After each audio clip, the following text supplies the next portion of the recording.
Hola, muy buenos días. ¿Qué tal? ¿Cómo están ustedes? Es un placer compartir otra emisión de Frente a Frente. Ya les voy a decir cómo surgió el tema de hoy. Ayer teníamos dificultades con Carlos para identificar el tema. Eso pasa algunas veces. Pero bien, al final consensuamos sobre un artículo que me envió el director del Dato, José Luis Moncada, que por cierto va a estar con nosotros hoy. Siempre que tenga programas económicos, frente a frentes económicos, no le sorprenda que me acompañe el director del Dato, que se transmite los martes por TSI. Pues decía el artículo que me envió: ex-CEO de Gildan propone alejarse de Honduras y trasladar operación a Bangladesh. Siempre a uno le sorprende por qué un ejecutivo de una empresa, un alto ejecutivo de una empresa, aunque ya no sea la máxima autoridad de la empresa, está proponiendo alejarse de Honduras y trasladar operaciones a Bangladesh. ¿Qué está pasando con nuestro país? Fue mi primera reflexión.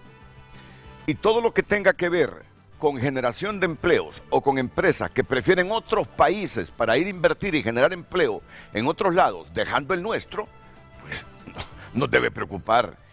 Y fue mi primera reacción. Entonces me puse a leer el artículo. Miren que este artículo es de lunes, hoy es miércoles, es de lunes, es reciente, fresco. El exdirector ejecutivo de Gildan, Glenn Chamandy, dijo que tiene una estrategia para casi duplicar las ganancias del fabricante de ropa para 2028 si regresaba al trabajo, si regresa al trabajo. O sea que lo sacaron, ¿verdad? A Glenn Chamandy. Y que los inversionistas estarán mejor con él que vendiendo la compañía al mejor postor. El ex-CEO de Gildan. Empresa maquiladora que genera, como ¿cuántos empleos genera Gildan en Honduras en la maquila? 40,000 empleos, ¿se imaginan? Chamandy, quien fue despedido en diciembre después de una amarga pelea con los miembros de la Junta sobre la sucesión, dijo que bajo su liderazgo la compañía canadiense se endeudaría más, aceleraría la recompra de acciones y evitaría grandes adquisiciones.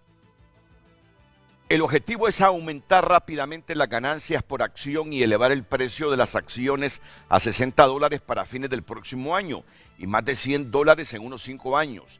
Cerró la semana pasada en $37,13. Hasta ahí no tenía mayor sorpresa la noticia, pero sí el titular. Todavía no había llegado a la parte toral, al cuerpo que me interesaba de esa noticia, de que el ex-CEO de esta Gildan proponía alejarse de Honduras y trasladar operación a Bangladesh. Según la estrategia propuesta por Chamandy, que ya no es la máxima autoridad de Gildan, junto a la firma de inversión Browning West, Gildan trasladaría más producción a Bangladesh en el sur de Asia y lo alejaría de Honduras, donde los costos de energía y mano de obra son más altos. O sea que si Chamandy fuera la máxima autoridad de Gildan en este momento, ya hubiese alejado la inversión de Gildan en Honduras y trasladaría más producción a Bangladesh en el sur de Asia por los costos de la energía y la mano de obra que son más altos en Honduras. ¿Me entendieron? Bueno, llamé a Freddy Serrat, el ministro de Desarrollo Económico. Bueno, el productor lo llamó para que viniera al programa. Pero de inmediato Freddy nos dijo, no puedo mañana porque a Freddy le hicieron una intervención quirúrgica en el ojo, en uno. Entonces se está recuperando. Y le dije, participe por teléfono. No, porque ayer me llamó la presidenta para delegarme una actividad que le corresponde a ella, pero que no puede por su agenda. Entonces me dijo que fuera yo y le dije, no puedo, presidenta, porque me han pedido que esté 15 días de reposo porque fue una intervención fuerte en un ojo de Freddy. Le hicieron una costura de varios puntos dentro del ojo, así que debe estar en reposo. Por teléfono, le digo, intervenga por teléfono, hombre, se trata de una empresa que genera muchos empleos en Honduras. Bueno, no puedo, Renato, lo siento. Sí, yo sé que lo sentía porque cuando le he invitado aquí está. Pero a las 7:30, 8 de la noche me llama. Renato, estoy preocupado. Yo creo que ustedes van a enfocar mal ese tema, me dice. ¿Por qué, Freddy? Para comenzar, ese Chamandi no es la máxima autoridad, no es el CEO de Hildan, dice. Fue. Y él tiene algunos problemas laborales. Por eso es que le está hablando de que si él fuese en este momento haría tal cosa, haría lo otro y alejaría toda la inversión de Hildan de Honduras y la llevaría para un país asiático. Pero mire, yo acabo de hablar con los principales ejecutivos de Hildan. Lucecita, páseme por favor el cel. Yo creo que a esta hora Freddy ya me escribió y me hizo un resumen de lo que le dijo uno de los altos ejecutivos de Hildan. Y yo se lo voy a leer en este momento.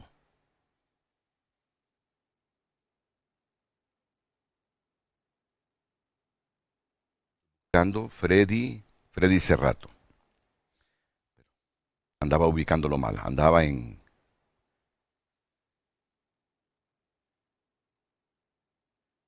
Aquí está. Me disculpan un poquito la improvisación que hago. Pero inmediatamente llamó el ministro de Desarrollo Económico a los ejecutivos de Hildan. Miren, le dice, aquí me acaba de llamar un periodista de Televicentro, del Frente a Frente, Renato Álvarez, para decirme que ustedes se van a ir del país, que prefieren invertir en un país asiático. No, le dicen en Hildan. Entonces le voy a leer textualmente lo que me envió el ministro de Desarrollo Económico. Buenos días, estimado Renato, dice. Bendiciones. Ayer por la noche dialogué con el señor Salomón Escoto, me lo acaba de enviar Freddy. Dialogué con el señor Salomón Escoto, el Senior Legal Counsel de Asuntos Regulatorios, Gobernanza y Cumplimiento de la empresa Hildan. Y resulta oportuno desvirtuar cualquier especulación sobre el cierre de operaciones en Honduras, cuando me ha manifestado todo lo contrario. Para tal efecto, le comparto el mensaje recibido del señor Escoto. ¿Qué fue lo que le envió el señor Escoto al ministro de Desarrollo Económico, Salomón Escoto?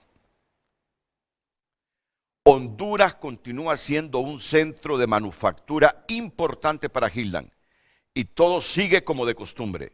No hay planes de reubicar nuestro centro de operaciones de Honduras. Saludos a todos, me dice el ministro. O sea que fue falsa alarma. Fue tomada la noticia Sí. en el contexto.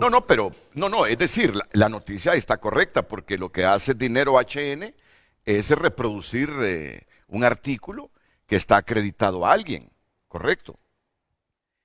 Y al final de este artículo dice, Hildan es el mayor maquilador de Honduras. Hildan es el mayor maquilador de Honduras. Son 40,000 empleos. Hildan es el mayor maquilador de Honduras por número de plantas y empleos. Su retiro sería un golpe para la economía hondureña y la industria maquiladora. Pero no.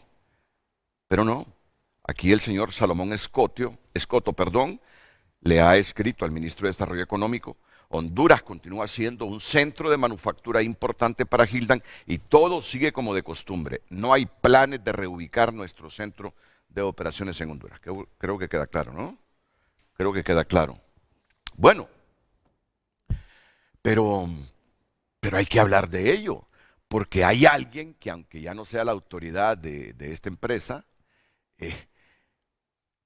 de haber estado en el cargo, hubiese alejado la inversión de Hildan y se la lleva para este país de Asia, porque dice que aquí los costos de operación y la energía son muy altos, entonces que invertir en Honduras no se vuelve competitivo. Ahí está una opinión que no hay que descartarla ni demeritarla. Todos sabemos el costo de la energía en Honduras y se nos encarece la mano de obra también. ¿No recuerdan ustedes a Andrés Manuel López Obrador cuando dijo que le daba vergüenza que el salario mínimo en Honduras era más alto que en México? Así dijo. ¿Lo recuerda? Sí. Ahora, eso es otro tema, porque que tengamos el salario mínimo que tenemos actualmente es bueno para los trabajadores de Honduras, es bueno. ¿Qué sería de este país si tuviéramos con el salario mínimo de México? ¿Se imaginan cuánta decepción, frustración y más migración, más decepción? Bueno, pues dije yo, ni modo, ya este no va a ser el tema central del frente a frente. Pero, ¿saben algo? Ustedes saben que yo no soy experto en economía, pero que de tanto informar, leer y escuchar a gente experta, algo se le va pegando a uno, ¿verdad? No es cierto que llegamos a tener reservas internacionales para 8.5 hasta 9 meses de importaciones. Así es. Llegamos a tenerlas. Pero cuando yo veo que Marito Landa, periodista nuestro en TN5, y ayer Sara Carranza, me traen por 2 días consecutivos preocupados que tenemos reservas internacionales para 4.6 meses de importaciones, después de haberlas tenido en 8, 9, que eso es un colchón. ¿Sabe de qué estoy hablando? Que con eso es que importamos los combustibles, que le ponemos a nuestros vehículos para movilizarnos, a las plantas para producir, a las plantas térmicas con diésel para generar la energía que hoy tenemos aquí.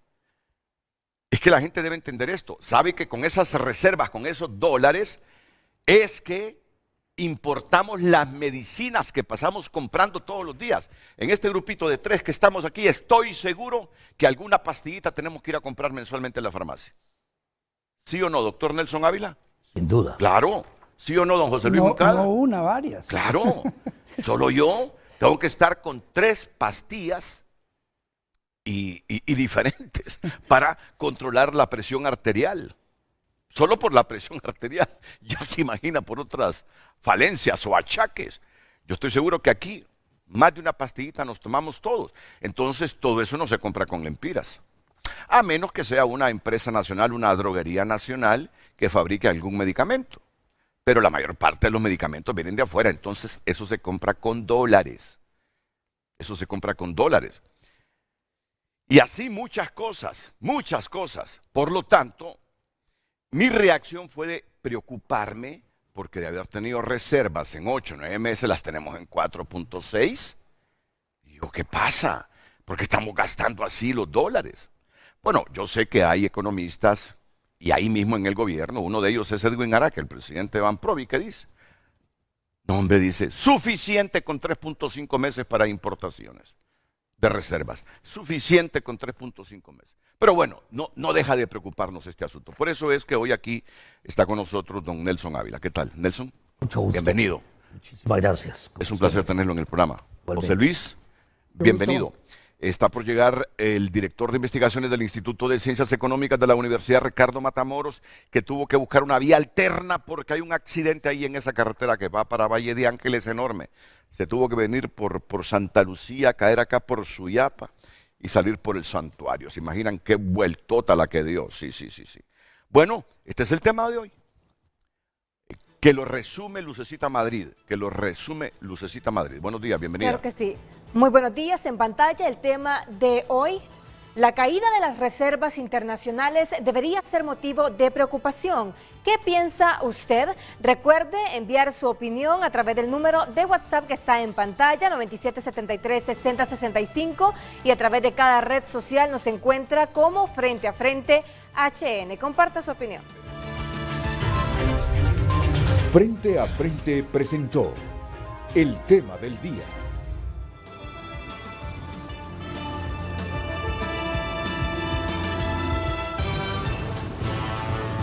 Ya se fijaron en ese título del programa, ¿va? Si lo podemos insertar de nuevo, por favor.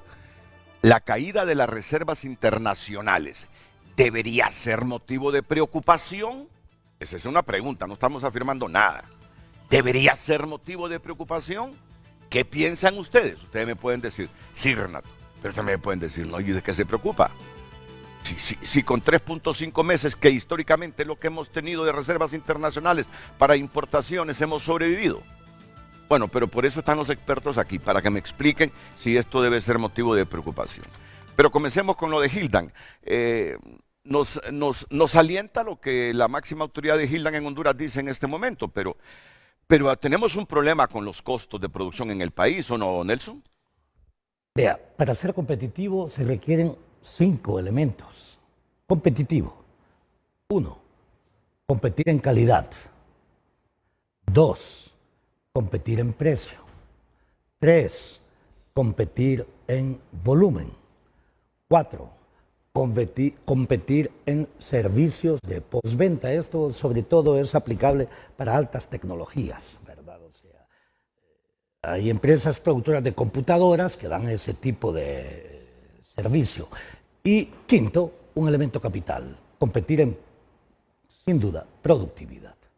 La productividad, que es considerada como el promedio de producción realizado en una unidad determinada o en la sociedad en su conjunto, y cómo lo calcula usted normalmente a nivel de la sociedad en su conjunto, divide el Producto Interno Bruto entre la población económicamente activa. En realidad debería ser entre la población económicamente activa trabajando en el sector formal, porque es lo único que se registra en el Producto Interno Bruto. El enorme problema en un país como el nuestro es que se pretende generar competitividad vía precio, fundamentalmente. Y eso hace que muchos exportadores presionen para la devaluación de la moneda, Y en consecuencia, cuando se funciona bajo esa racionalidad, entonces el resto de variables, la variable calidad, la variable volumen, la variable oportunidad, la variable productividad y la variable servicio de postventa pasa en un segundo plano. Y eso es complicado. Ese es el primer punto. El segundo punto, vea, el salario es el creador de riqueza, fundamentalmente con el capital. Claro. Entonces, el salario es un componente de producción, es el componente de producción más importante. Yo honestamente no tengo en este momento la estadística para determinar cuál es el porcentaje de la masa salarial dentro de la producción total versus el resto de costos. Tampoco tengo el porcentaje del costo de energía dentro del costo de producción total. Estoy utilizando las dos categorías que utilizó este ex gerente general de Gildan, sí. Gildan. En consecuencia, lo único que sí le puedo decir es que el problema es cuando se ve el salario solamente como un costo y no como el generador de riqueza. ¿Me explico? Ese es un serio problema de concepción económica que tenemos en sociedad atrasadas. Así es. El tercer elemento tiene que ver con la naturaleza de la economía en Honduras.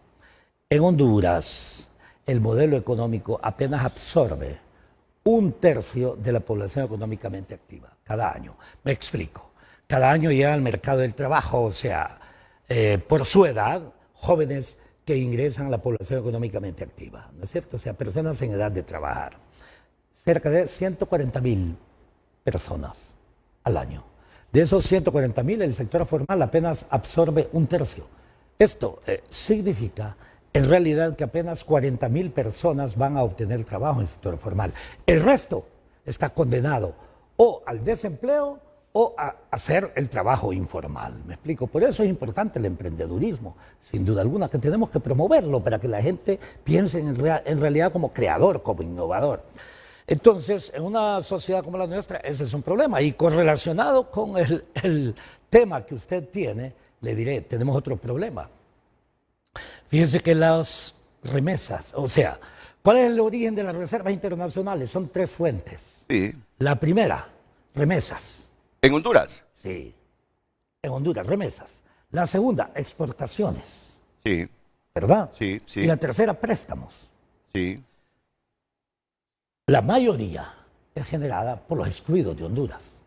9,000 Sí, con los que millones de migran, dólares. con los que están en... Oiga, yo me estaba... Y luego, si usted compara las exportaciones de Honduras versus las importaciones, se encuentra con un serio problema. Las exportaciones son insuficientes para pagar las reservas que se requiere por la diferencia con las importaciones. Entonces, ¿de dónde viene ese financiamiento? Fundamentalmente de los que fueron excluidos. Bueno, ya vamos a llegar a ese tema. Ese es un tema que me parece estructural. No, de hecho, ese es el tema central. Claro. Yo en este momento solo les estaba pidiendo la opinión sobre esto que dice el exgerente general o el ex CEO de Gildan, que de estar él como máxima autoridad hubiese alejado la inversión de esta empresa en Honduras, que es centro de manufactura en Honduras, con 40,000 trabajadores y se lo lleva ¿para qué país de Asia, dijo? Bangladesh. Para Bangladesh, por los altos costos de la energía y por la mano de obra cara en el país. Sí. Bueno, buenos días, Renato. Buenos días, doctor Nelson. Muy buenos días. Es un gusto estar con ustedes. Mire, yo comencé a hacer una investigación cuando encontré el artículo. La familia Chemandi ha sido la mayor accionista de Gilda y por décadas han estado en la dirección. Y recientemente, el año pasado, pues fue sacado Glenn Chemandi de la dirección de la empresa por un cambio de accionario y otras situaciones que se dieron. Entonces, esas declaraciones de él son atribuciones que él considera que él hubiera hecho si siguiera en el cargo, ¿verdad? Pero efectivamente, Gilda sigue funcionando en San Pedro Sula. No es verdad que ninguna maquila se ha ido del país. Lo que ha sucedido el año pasado y antepasado es que la recesión de la economía de Estados Unidos ha bajado la demanda de maquila. Entonces la producción tiene que bajar. Entonces lo que hace cualquier multinacional es cerrar o bajar un poco de las operaciones. Y esto pues ha afectado con que entre el 2022 y 2023 hubo una pérdida de 45,000 empleos, que la maquila está proyectando para el 2027-28 una recuperación. Entonces, en este momento no hay esa situación de que alguna maquila puede irse del país. Gilda tiene su fábrica más grande en Honduras y la mayor parte de contratación la tiene en Honduras, de todo el mundo, ¿va? Entonces, eso quiere decir que no es de la noche a la mañana. El costo de energía, los maquiladores lo han podido manejar de otra manera, y es que ellos mismos ponen sus plantas de generación de energía eléctrica para contrarrestar ese precio. Ahora, el problema que sí están teniendo es el recurso humano. Ellos están demandando gente y no hay, la gente se está yendo. Igualmente la gente que está en toda esa zona alrededor de la maquila está emigrando.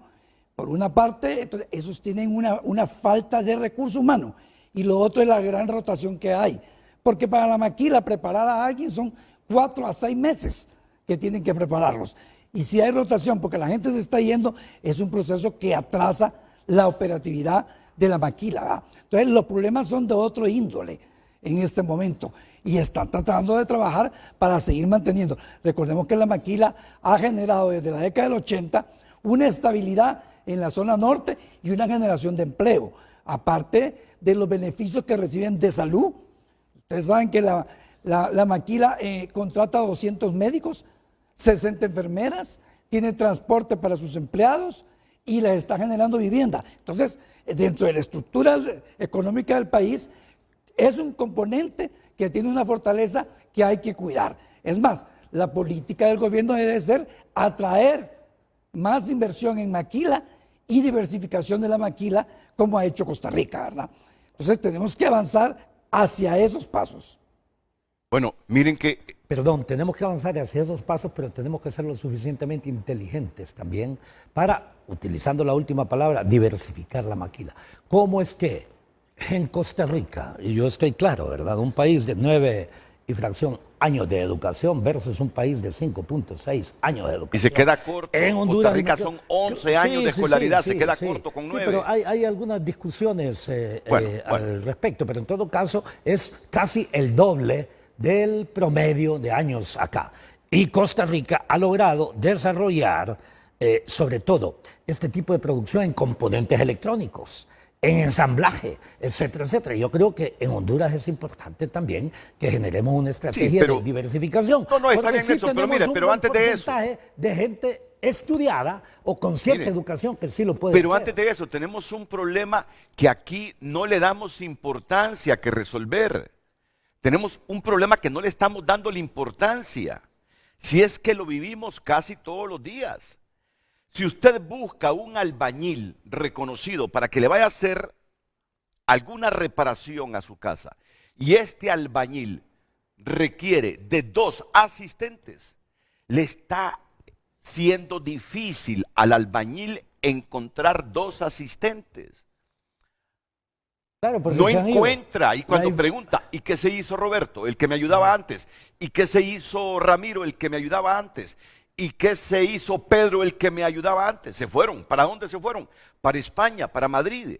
En cualquier pueblo de Honduras, antes usted encontraba a un técnico que le arreglaba el refrigerador, que le arreglaba el televisor, que le hacía una modificación a una puerta, a un llavín.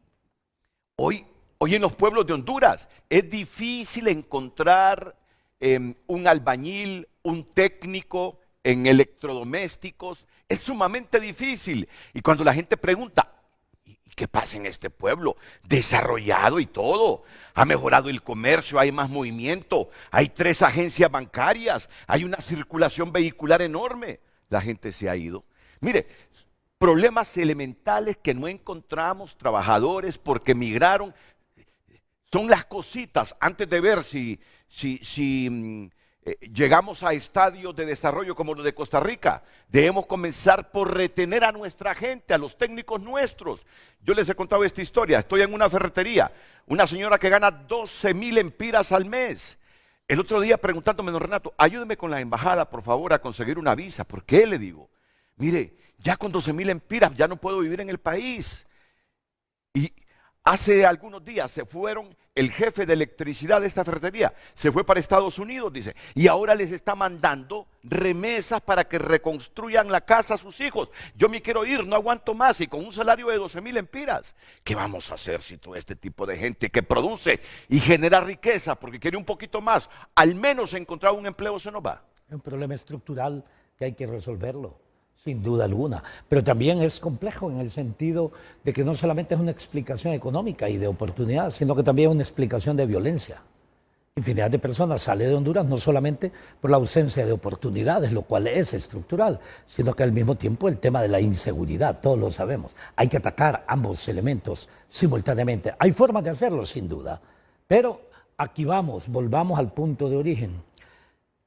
Cuando hay declaraciones, en realidad, que violentan la institucionalidad en Honduras, que violentan la Constitución de la República, en donde politicoides se reparten el poder de las instituciones para autoprotegerse independientemente del partido político al que pertenecen, cuando hay declaraciones de precandidaturas presidenciales también altamente violentas y al mismo tiempo de generadoras de incertidumbre, todo eso aumenta el riesgo país.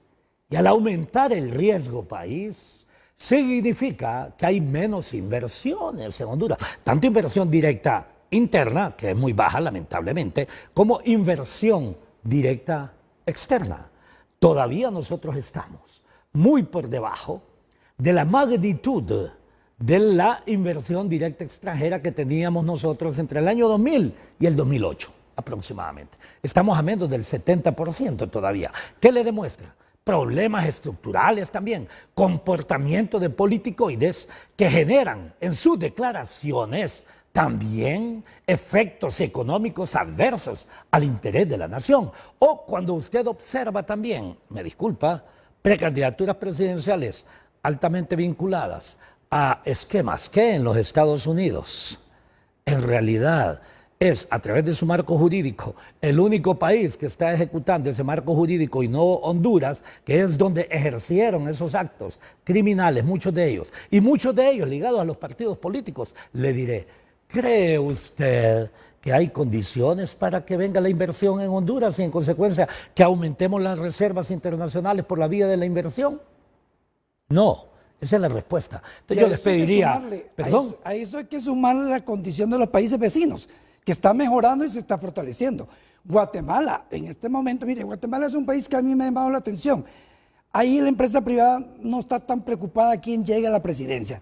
La máquina funciona y tiene una normativa para apoyar la inversión que es extraordinaria. El Salvador acaba de hacer cosas interesantes. Se están dando pasaporte para que vengan talentos a trabajar El Salvador. Google acaba de llegar a El Salvador. 5,000. Nicaragua. Buscate ese edificio de Google en El Salvador porque yo les iba a hacer una pregunta elemental a ustedes. Óiganme, ¿qué significa ese edificio moderno que Google construyó en San Salvador? Es que mediáticamente... No, pero siga con la idea, con la idea general y después les pregunto específicamente Nicaragua también está trayendo inversión, no digamos Costa Rica. Y en cambio Honduras tenemos situaciones. Mire, la maquila tiene en este momento algunas adversidades, pero la que más está preocupada o que más le interesa solventar es saber cuál va a ser el último texto de la Ley de Justicia Tributaria, porque esa va a tener un efecto. Y dos, el tema del CIADI. Estas multinacionales vienen al país, pero vienen con esa condición, que cualquier litigio tiene que ir a un órgano robusto, serio, manejado por el Banco Mundial, como es el CIADI. Sí, la decisión de salirse del CIADI me parece una lamentable decisión desde infinidad de perspectivas. Se los van a exigir inversionistas, por un lado, pero lo otro, yo sí estoy completamente de acuerdo con reformas políticas en las 7 políticas macroeconómicas. Al contrario, más bien, este gobierno ha estado lento, solamente ha visto el tema de política fiscal, se le ha olvidado la política monetaria, la cambiaria, la crediticia, la importación, la exportación, la política financiera, etcétera, etcétera. Pero tampoco cualquier tipo de reforma. Tenemos millones de fotos en Google limpias, pero limpitas de ese edificio de Google en El Salvador. Tenemos millones de fotos de ese edificio de Google. Yo ayer las vi, limpias, limpias, limpias. Ahora, miren, está bien todo lo que me están diciendo, pero ya si no podemos retener la mano de obra, si ya no podemos retener la mano de obra, eso se convierte en un problema serio para Honduras. Nelson, José Luis, ya... La agricultura, el sector café, nos están importando cortadores. Usted ve el clamor de los productores de café cuando llega la época de corte, importando trabajadores de Guatemala para que vengan a cortar café. Y no es porque es Aragán el hondureño, sino porque se ha ido del país. Entonces hay que empezar a hacernos la pregunta: ¿cómo retener a la mano de obra en el país? Mire, es elemental. Renato, yo voy a poner un componente político, pero lo tengo que hacer. Miren, en vez de estar preocupados por Ecuador o por la invasión de Irak a Israel, que es una preocupación global, yo creo que hay temas internos que debemos de estar trabajando y preocupados en una política económica de sostenibilidad y de desarrollo. Hay que estar preocupados en ambas cosas. Yo voy a disentir también con usted. Si no hay que demeritar, no, estamos conectados. No es que yo no demerito. Yo no demerito. No, hay que preocuparnos simultáneamente por ambas cosas. Porque mire, eso de invadir una embajada, como lo hizo Ecuador en Quito, una embajada extranjera, eso es un retroceso enorme. Si le diéramos el tiempo a esta temática, que tenemos 2 años, 4 meses, y no me ha podido solucionar, y más bien la gente se está yendo, es porque el gobierno no ha puesto la atención y la planificación. En eso comparto plenamente con usted. Sí, usted está preocupado que salga un tren, yo también. No había inversión. Bueno, señores, ¿qué es lo que está pasando? ¿Qué está haciendo el gabinete económico para las acciones correspondientes? No hay un clima de inversión. Mire, tenemos 4 instituciones que están vinculadas con la inversión: el Ministerio de Relaciones Exteriores, Economía, el Ministerio de Inversiones y el Consejo Nacional de Inversiones. Señores, que me digan cuáles son los efectos y resultados. Mire, Costa Rica este año tiene 16 inversiones que representan millones y millones. El Salvador también. Entonces, lo que yo digo, los vecinos nos están quitando todo en unas oportunidades de China para acá, todo lo que se estaba dando, nosotros no aprovechamos nada. Una empresa china es la que está viniendo ahorita y nada más. Pero entonces, ¿dónde está la preocupación para que el hondureño coma? Para que el hondureño tenga un tiempo de comida, que no lo tiene. Entonces, yo lo que digo es que hay que priorizar el interés y las necesidades de Honduras. Yo trabajé en la Cancillería y conozco la problemática, Renato, y sé que hay que darle tiempo y que la presidenta ejerce una función en este momento. Pero si ese mismo tiempo se dedicaran a trabajar en buscar soluciones, mire, ¿por qué no recibe a la presidenta del COEP, que tiene una agenda, una mujer que quiere presentar una nueva línea de trabajo, que si en el pasado hubo confrontación, ahora quieren tener un diálogo, sentarse y escuchar a la empresa privada? Ya Anabel va a ajustar 2 meses y la presidenta no la ha recibido porque está ocupada en temas internacionales, Renato. Seamos congruentes con las necesidades del país. No descuide lo internacional. Tiene un canciller y 3 vicecancilleres, no hay problema. Pero ahí está esperando la presidenta del COEP. Yo le pregunto a la presidenta Castro cuándo va a recibir a la presidenta del COEP y su equipo, que quiere presentarle un diálogo nacional para buscar las soluciones, porque el 2024 la economía no es tan buena como el programa monetario lo está señalando. Ya el Fondo Monetario y el Banco Mundial bajaron las expectativas de crecimiento y eso impacta en Honduras. ¿Verdad? Bueno, miren, voy a terminar este segmento con esta fotografía y video. La producción nos tiene ya fotografía y video. Eso es el edificio de Google en El Salvador. Ese es el edificio de Google en El Salvador. No es el más alto, pero es un edificio moderno. No es el más alto, pero es un edificio moderno.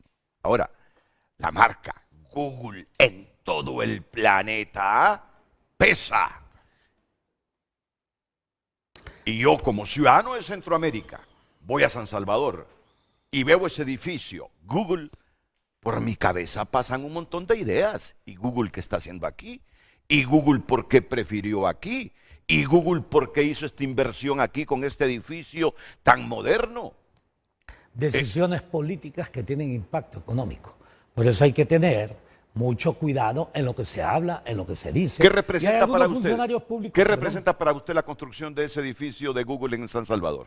una seguridad precisamente en el respeto a la institucionalidad, al marco jurídico y al mismo tiempo en la visión que tienen quienes están Pero usted dirigiendo sabe que Bukele El no ha Salvador sido en muy ese momento. respetuoso de la No. institucionalidad y del marco Sí, jurídico. sí, lamentablemente. Y aún así estos invierten ahí. Él, la única, y yo lamento, en realidad, que a pesar de que la Constitución planteaba no a la reelección, él hizo algo similar a lo que hizo Juan Orlando Hernández, y lamentablemente Correcto. que algunos en Honduras también todavía piensan hacerlo, ¿verdad? Ahora se lo pregunto de Pero, nuevo. ojo, hay un marco, por eso yo le dije, es un marco de política, un marco de respeto a la institucionalidad y cada uno de los inversionistas evalúa también el nivel de incertidumbre o de certitud que le significa ese tipo de decisiones. Hay confianza en la economía salvadoreña, sin duda alguna, hay confianza en las decisiones políticas y al mismo tiempo, reitero, se trata de una persona que, esto es independientemente de la edad, está completamente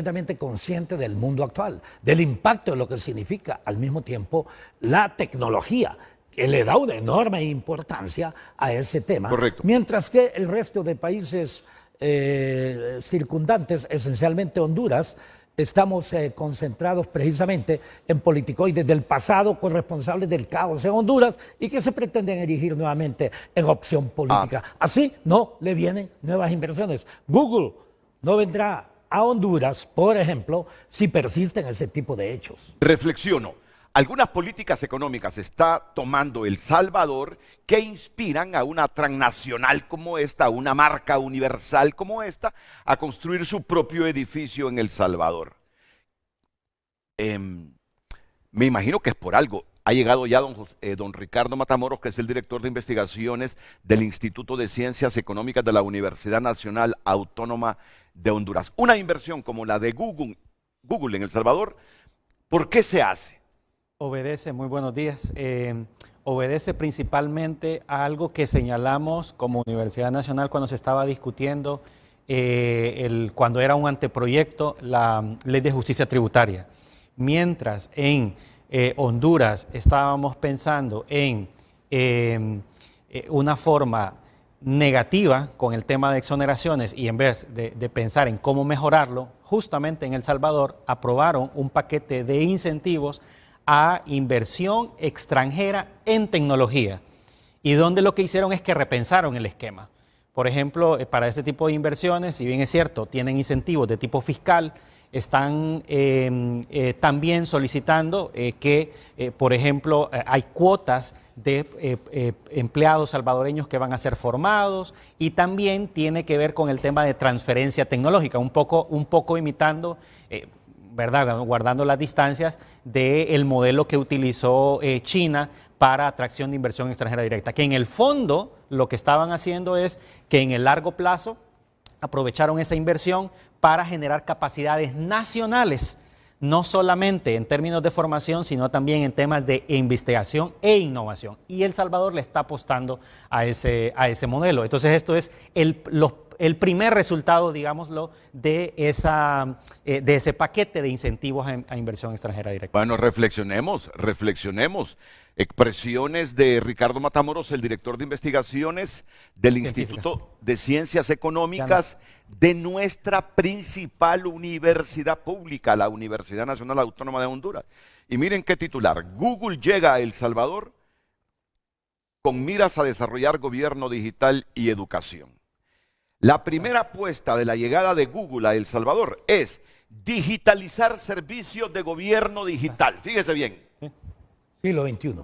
Siglo XXI. Y aquí tenemos añales de estar discutiendo simplificación administrativa. Así es. Tenemos añales de estar en eso. Yo les digo, aquí han pasado como 7, 8 gobiernos desde el retorno a la democracia. Todos hablan de simplificación administrativa y aún hoy siguen hablando que están trabajando Renato, y que hay comisiones. Renato, yo les he dicho, ¿qué es lo que yo haría para que la inversión en 24 horas ingrese a Honduras? Acá se tarda infinidad, 100 y pico de pasos para poder hacerlo.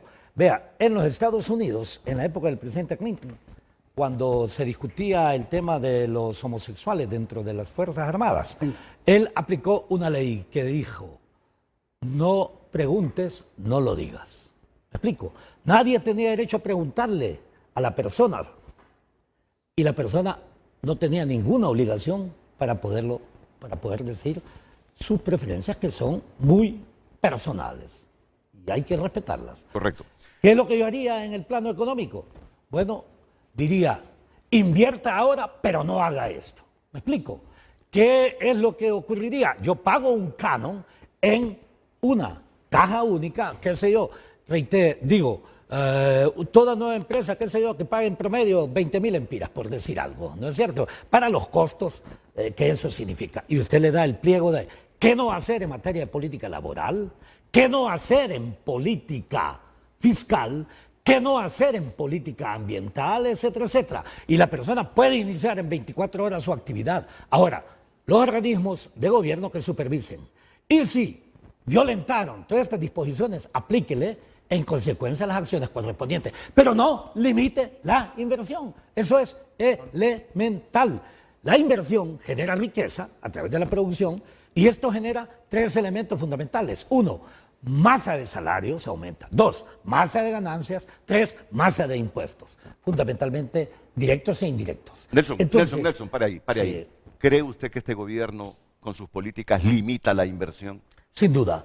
Y le voy a dar un ejemplo. Yo lamento que dentro de mi partido se haya generado la carrera, yo diría, politicoide, desde el partido para debilitar al mismo gobierno del partido, aunque el gobierno es de la nación. Pero cuando usted lanza precandidaturas y sobre todo cuando son dirigidas desde determinadas estructuras, entonces usted genera un impacto altamente negativo para la inversión. Por una sencilla razón, más de la mitad del tiempo usted está en acciones de tipo política partidaria. Está bien. Y eso le genera, ojo, deseconomía de escala, de toda naturaleza. Hay reducción. Pero de las la políticas inversión. económicas tomadas hasta ahora, si es que se han tomado, ¿cree usted que en vez de estimular la inversión la limitan? Es que ese ha sido mi problema. Hay 7 políticas macroeconómicas fundamentales sobre las cuales la política fiscal que se plantea, que está para discusión, no tiene ni lo elemental que es la matriz de impactos. Renato, yo les he dicho, ¿en cuánto va a aumentar la inversión en Honduras bajo esa política fiscal? Primer punto. Segundo punto, esa debe ser una respuesta inmediata. Segundo punto, le hablo de en cuánto va a aumentar la inversión. Segundo, en cuánto van a aumentar los ingresos fiscales. Porque si va a disminuir la inversión y van a disminuir los ingresos fiscales, ¿para qué hace reforma? Tercero, ¿para qué hace una reforma? Para disminuir, yo diría, la injusticia en el sistema tributario. Es que disminuye la injusticia o la desigualdad o lo que sea en el sistema tributario, ese tipo de decisión. Si no me dan una respuesta de esto, sin perjuicio de que yo le voy a decir también, y con esa política fiscal, el impacto disminuirá la inflación. El otro, si le parece, me quedo en esas 4 o 5. Quédese ahí. Tengo 50 preguntas por hacer. Y hágalas. Si no me responde Formúlelas. las 5 primeras, Miren, entonces le pregunto formúlelas. para que va No a venimos usted. No, al contrario, estamos con el pensando en la ánimo nación. de desanimar, de desesperanzar. No venimos aquí a hacer oposición política. No venimos a eso, a hacer oposición política. Pero usted está en todo su derecho de pensar como piensa, porque además usted es un hombre con aspiraciones políticas. Lo está diciendo el moderador de este programa. Mi intención, aunque ellos son libres de emitir cualquier pensamiento, pero cuando elegimos el tema, yo no vengo a hacer oposición política. Vengo a reflexionar, Ricardo, no sé si venía escuchando por radio, que un ex CEO de Gildan dice que si de él dependiera, ya alejaría toda la inversión que genera 40,000 empleos en este centro manufacturero en Honduras y lo hubiese llevado para Bangladesh por los altos costos de la energía y además por la mano de obra cara en el país. estamos hablando de que hasta hace unos años tuvimos un colchón en reservas internacionales de hasta 9 meses para importaciones. Y hoy lo tenemos en 4.6 nuestras reservas para importaciones. Estamos hablando de que este país, nuestro país, se está quedando sin mano de obra. Usted busca una reparación en su vivienda, algún electrodoméstico a su misma vivienda, y le cuesta encontrar un albañil. Hasta los mismos albañiles les cuesta encontrar asistentes. Llegan las temporadas de los cortes de café y ahí empiezan en los medios de comunicación los productores a pedir, por favor, aquí tenemos empleo, vengan a cortar café. Los tenemos que traer de Guatemala, los tenemos que traer de El Salvador. Es que se nos está yendo la mano de obra. Entonces decía Nelson Ávila, bueno, Costa Rica con su maquila ya no solo es maquila manufacturera, es una maquila tecnológica. Nelson, le digo, pero antes de meternos en eso, que ya lo sabemos, comencemos a preguntarnos por qué se está yendo la mano de obra. ¿Qué va a pasar si todo el mundo se va del país? Entonces, y ahora caemos en una pregunta y con esto finalizamos el segmento. Pongamos de nuevo ese edificio de Google en El Salvador. Es una envidia positiva que tengo, se lo digo con toda franqueza. Es una envidia positiva. La primera apuesta de la llegada de Google a El Salvador es digitalizar servicios de gobierno digital para lograr interoperabilidad entre entidades públicas y mejorar la atención ciudadana. Mire usted qué conceptos. Google se instala en El Salvador, concretando de esa manera un contrato adquirido con el gobierno de ese país, anunciado en agosto de 2023. Se trata de una inversión de al menos 500 millones de dólares. ¿Desde cuándo no tenemos una inversión de 500 millones de dólares en Honduras? Bueno, sí, Honduras, la inversión a este momento, según los datos oficiales, llega aproximadamente a 700 mil millones y toda la inversión. Solo Google está invirtiendo al menos 500 millones de dólares. Se trata de una inversión de al menos 500 millones de dólares del presupuesto estatal salvadoreño. No, es una inversión del presupuesto estatal salvadoreño, sí. ¿Verdad? Voy a terminar de leer para después. Y el otro es mucho más. Sí. Para el pago de servicios con la firma basada en Mountain, California. Una de las primeras apuestas es la digitalización del gobierno salvadoreño en función del ciudadano, en tecnificar oficinas de gobierno, mejorar procesos de salud y en generar impacto económico. Vamos a desarrollar talento para El Salvador y para América Latina, desde San Salvador. Afirmó en un evento ante medios Eduardo López, presidente de Google, al momento de inaugurar sus instalaciones en el país, ubicadas en una de las zonas con mayor plusvalía del territorio salvadoreño. Trabajamos de la mano con el gobierno de El Salvador en su camino hacia el desarrollo de ecosistemas digitales simples para la importación, exportación, salud y registro sanitario, apuntó López en el blog de la compañía. Cuando viajemos a El Salvador en unos años y que ya miremos el servicio público de El Salvador, vamos a quedar los hondureños con la boca abierta diciendo, este país es de primer mundo ya, y este país cómo hace las cosas. Por eso es que quería las reflexiones de ustedes de lo que significa la instalación de Google en El Salvador, para que nos dé un poquito de envidia positiva de cómo atraemos ese tipo de inversiones a nuestro país. Bueno, mire, Renato, yo lo que siento es que el Ministerio de Ciencia y Tecnología que hay acá, todavía no encuentro cuál es la respuesta estructurada para poder desarrollar el país en esa materia.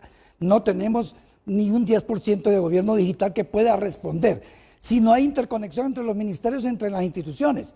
El tema de educación está acéfalo en la materia. El único es Roatán, que ya 6,000 niños están trabajando con una computadora a través de un sistema que una fundación y otros isleños han apoyado.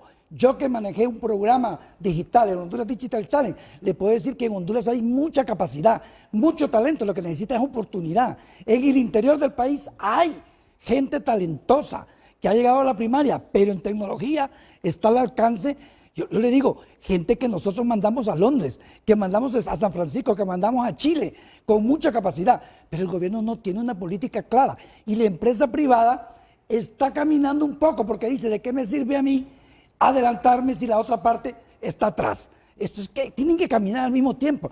La universidad tiene laboratorios espectaculares en eso, pero no lo está potenciando como yo quisiera verlos. Yo los conozco, los laboratorios, Ricardo, y están ahí sin uso.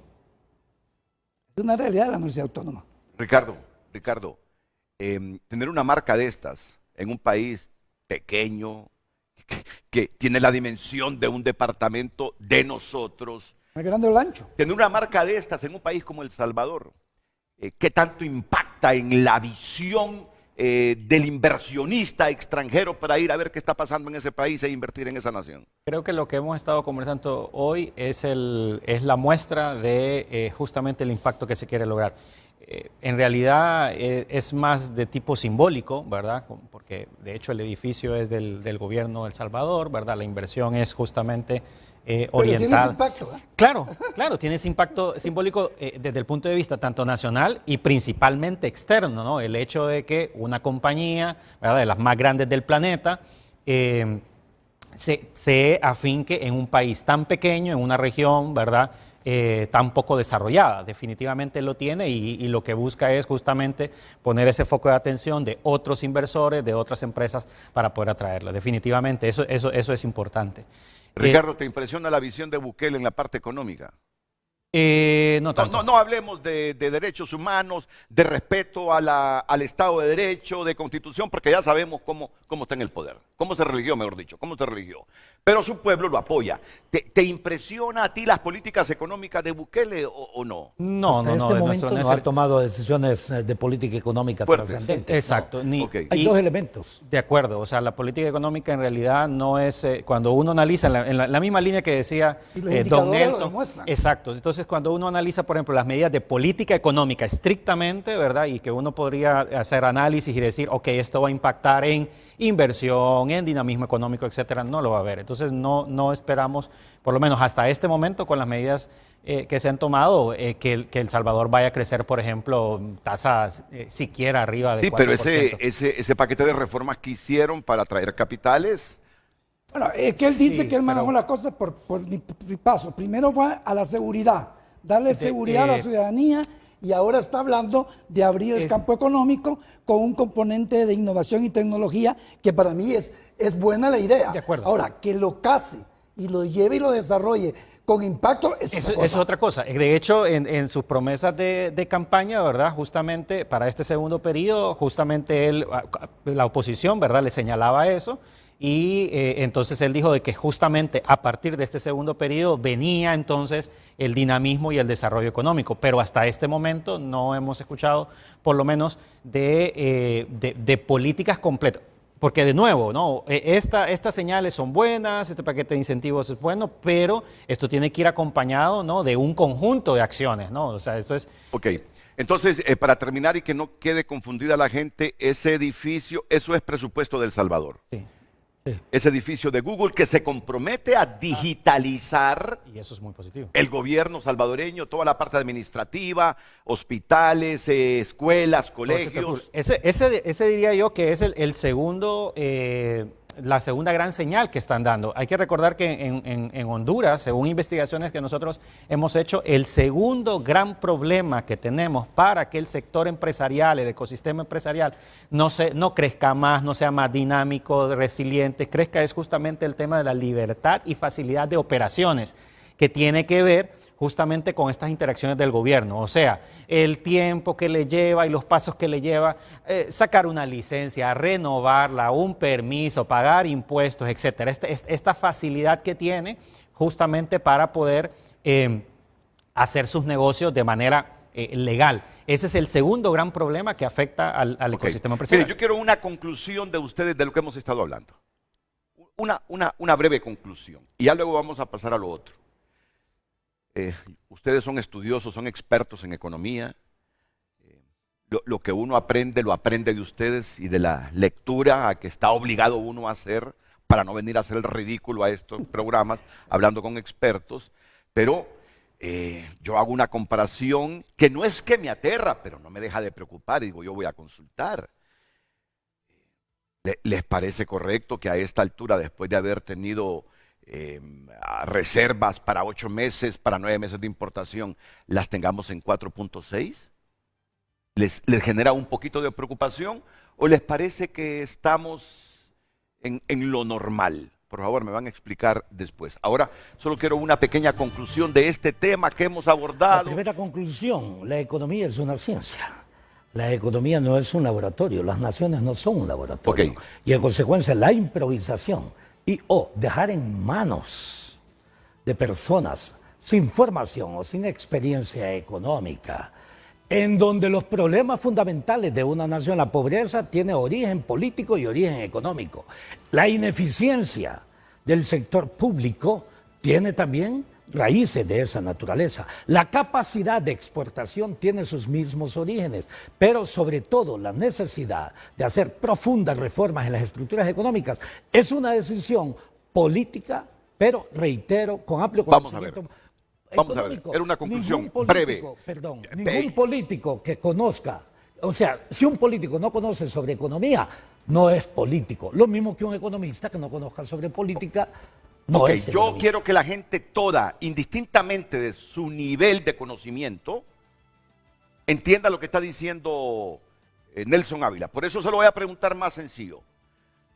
Para usted, las políticas económicas de esta administración de Castro Sarmiento hasta ahora no están repercutiendo absolutamente en nada para reducir la pobreza y para generar bienestar entre la gente, que al final es lo que todo gobierno debe buscar. No han tomado las decisiones adecuadas. Ok, José Luis. No, no las han tomado, definitivamente son evidentes. Y con condiciones de presupuesto que el Congreso le ha otorgado, con créditos internacionales y otras condiciones de los países amigos, y aún no han podido planificar y canalizar realmente el impacto que quisiéramos ver en ciertos sectores de la población, no dando, sino generando que sean emprendedores, que se puedan trabajar, que puedan superar y cruzar esa frontera de extrema pobreza a pobreza o de pobreza arriba. No lo tenemos. Ricardo Matamoros. Hay cosas muy buenas que resaltar, pero estas acciones de política económica son insuficientes. El mundo en el que estamos viviendo después de la pandemia, dimos un salto en el futuro. Estamos viviendo como el mundo que esperábamos tener en 2030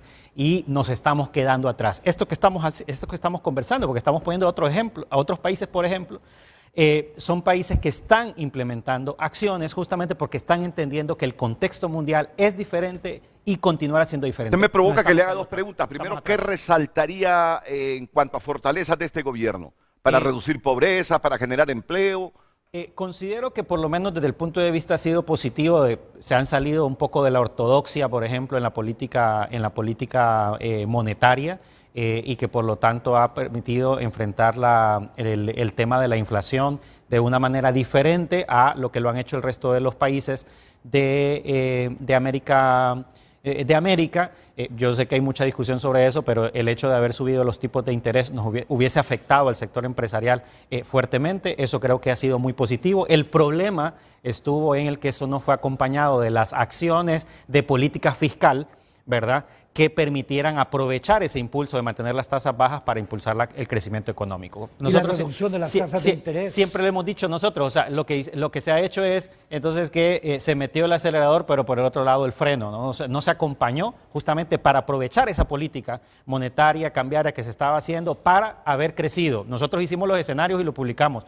En 2022 pudimos haber crecido arriba de 4.5%, el año pasado también. Pero como las cosas no han cambiado, estamos de acuerdo, nosotros hemos hecho nuestras proyecciones, no vamos a crecer ni siquiera el 4%, por mucho siendo positivo el 4%, y eso es negativo. Y con el asunto de los dólares, ¿qué me decía?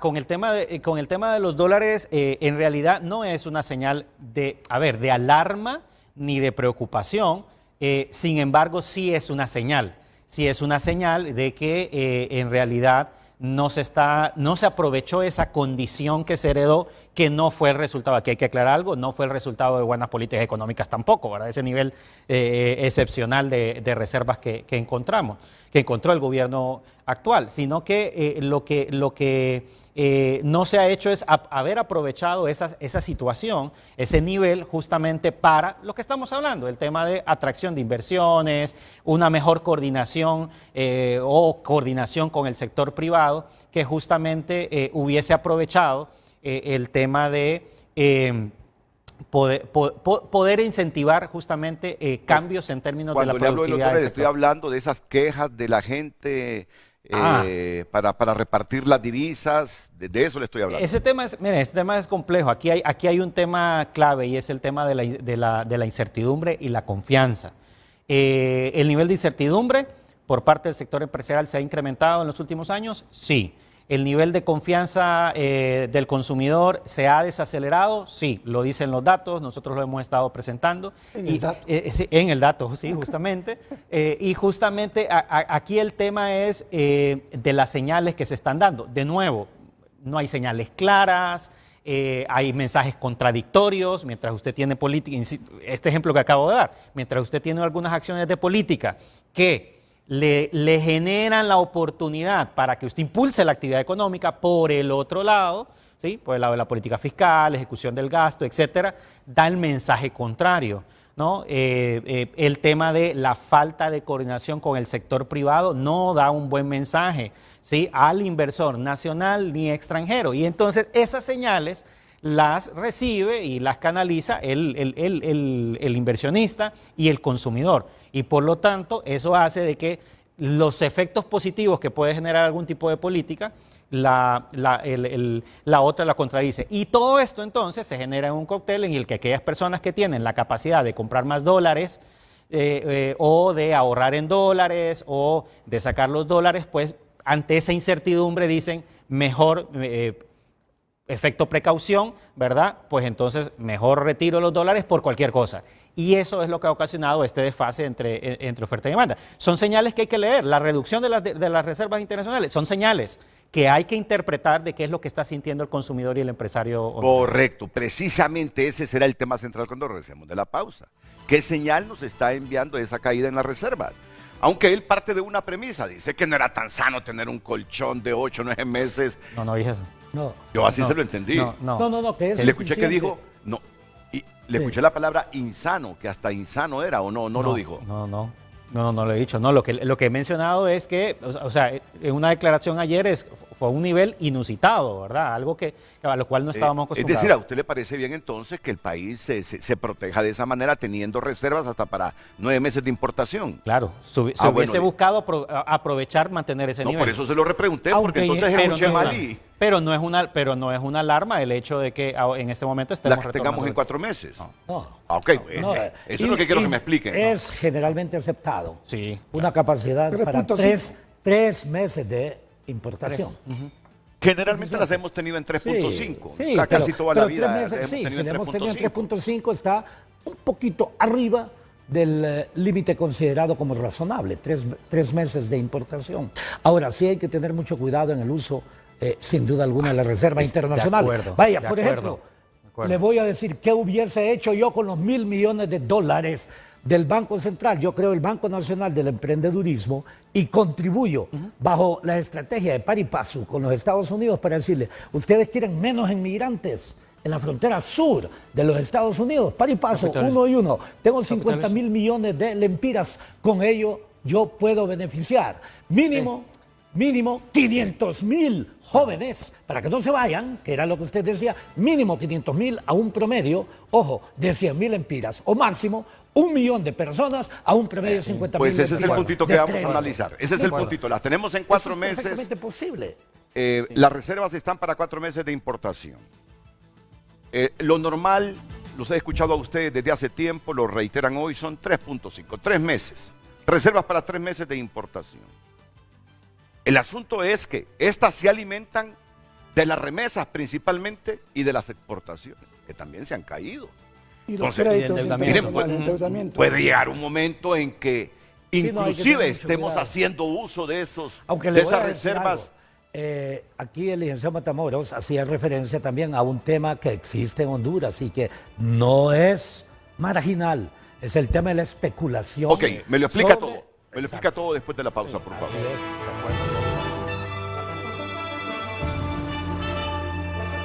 El tráfico es presentado por Carrión. Encuentra los mejores atuendos para esta temporada. Recuerda que para el verano perfecto, solamente necesitas sol, playa y Carrión.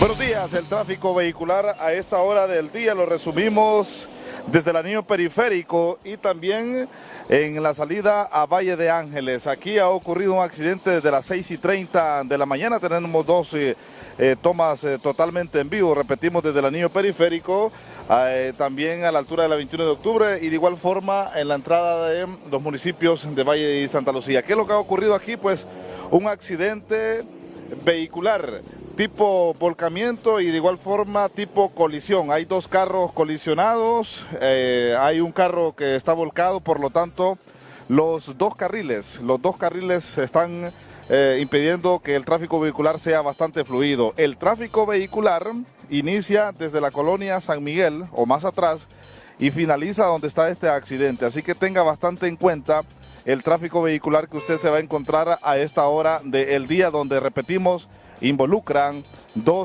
tres vehículos, mejor dicho, dos que colisionaron y de igual forma el carro que está volcado. Son dos tomas totalmente en vivo que tenemos aquí para frente a frente para indicarle a usted las alternativas que usted puede agarrar a esta hora del día, aunque en la colonia del sitio hay una alternativa, sin embargo también hay bastante congestionamiento vial a esta hora del día.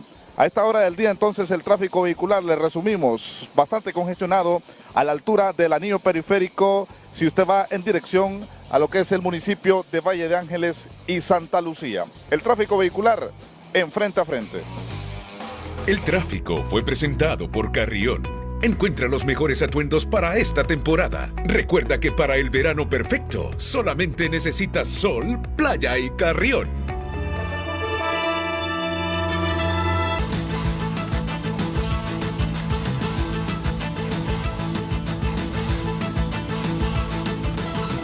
Damos lectura en este momento a su opinión a través de nuestra cuenta de WhatsApp. Buenos días. Casi todas las señales que manda este gobierno es para ahuyentar la inversión. Parece que ese es el propósito, que nos vengan inversionistas de países capitalistas. Comparten más mensajes. El Salvador tomó la decisión de adoptar el Bitcoin y todas las criptomonedas, dando un abrazo a la tecnología económica. Y eso mira Google. En Honduras hacen lo contrario, todo es involución. Buen día, me preocupa más quién nos gobierna. El mundo no invierte en gobiernos de izquierda. Comparte el televidente. Damos lectura a este mensaje. Los pintores, los albañiles, los carpinteros, los pegadores de piso y otros trabajos de esta índole en Estados Unidos. Los hondureños son los más preparados. Unos tienen títulos universitarios, maestrías. Así estamos en ese país preparando profesionales para que vayan a hacer esos trabajos a Estados Unidos. Esa persona no se equivoca. Estamos preparando gente en las universidades para andar pegando pisos en los Estados Unidos. Que nos dé vergüenza, que nos molestemos, que nos entristezcamos, pero es así. Hay médicos que están de taxistas en los Estados Unidos. Toda la inversión en la educación pública superior para preparar buenos profesionales para Honduras. Y que por la situación del país, no de ahora, si es que venimos así desde hace mucho rato, los tengamos allá haciendo oficios en Estados Unidos. Hombre, ¿cómo vamos a crecer? Es señal de que tenemos problemas estructurales serios que resolver los hondureños. Así es, comparte un televidente. Felicito al señor Nelson y a José Luis por su contribución a nuestro conocimiento. Es cierto, los problemas estructurales a nadie les interesa, mucho menos los requisitos discriminativos que ponen para conseguir un trabajo. Por ejemplo, edad, carro propio y que solo los que reúnan los requisitos serán los tomados en cuenta. Así no sale un país adelante. Comparte el televidente. Que no se me resienta Ricardo Matamoros porque ese mensaje fue escrito antes de que él viniera, ¿verdad? Sí. Quiero comentar, comparte el televidente, que la empresa donde yo trabajo, que omito el nombre, hace 3 años nos daban bastantes horas extra. Ahora solo nos dicen que lo más que podemos hacer de horas extras son 60 y hace 2 años no hacemos horas extras. Dicen que es por ley, sin hacer horas extras, el salario no nos ajusta para querer hacer algún otro proyecto. Comparte el televidente, la indiferencia de la poca gente que en Honduras puede hacer algo para que este país progrese, posiblemente lo lleve a desaparecer en un futuro no muy lejano. Comparte el televidente, continúe enviando sus mensajes, recuerde hacerlo a través de nuestras cuentas en redes sociales.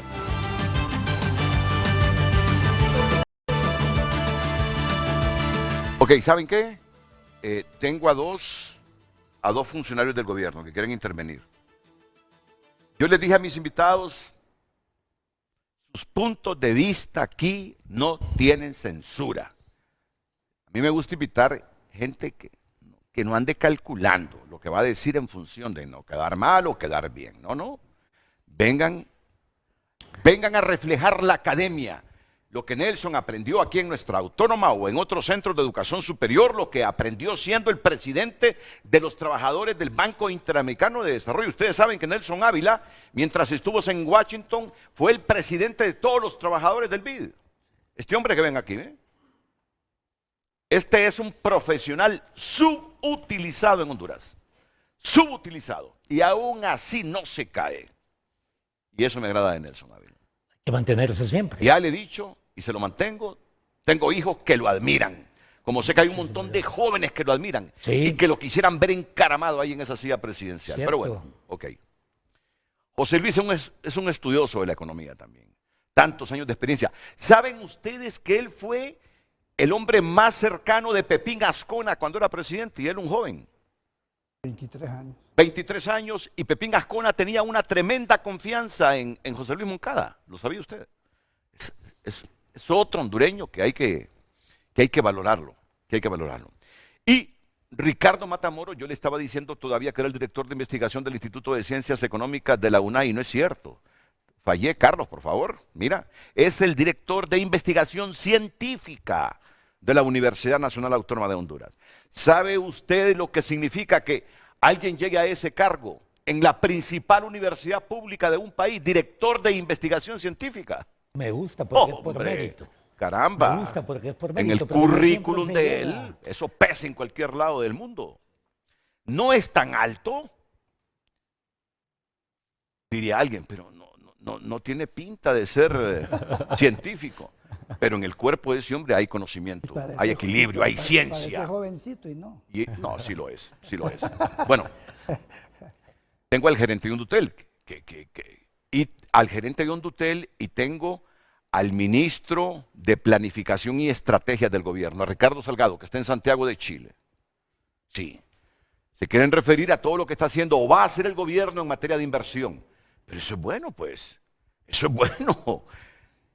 Vamos a escucharlos. Somos tolerantes. Vamos a escucharlos. Ya les dije, yo no vengo a hacer aquí un programa y ponerme en oposición política. Cometo ese error. Yo no soy periodista militante. Si veo lo que está pasando, lo que sucede alrededor de nosotros, y para el país quiero lo mejor, no importa la ideología del gobierno. A mí eso no importa. Lo que me importa es que este país, por favor, empiece a generar igualdad, menos inequidad en la distribución de la riqueza, pero antes de decir eso, quiero que genere riqueza a Honduras. Es que ese es el punto. El bien común, Correcto. No el bien de algunos. Óigame, si no genera riqueza, ¿qué es lo que va a repartir? Completamente. Lo primero es generar riqueza, y por eso me gusta el discurso de Nelson Ávila, porque dice, para crecer en esto, para mejorar en esto, debemos hacer esto. Es que primero debemos generar riqueza. Si no tenemos riqueza, ¿qué vamos a repartir? Vamos a repartir paja y bolsas solidarias. De lo poquito, andar contentando a la gente con la comida del mes. Eso no es crecer, por favor. Entonces, primero, quiero plantear el tema para después darle paso al gerente de Hondutel y al ministro Ricardo Salgado. El asunto de las reservas internacionales que han bajado a 4.6 meses de importaciones, si no me equivoco. Este es el trabajo periodístico que nos ha preparado la periodista de TN5 Estelar, Sara Carranza.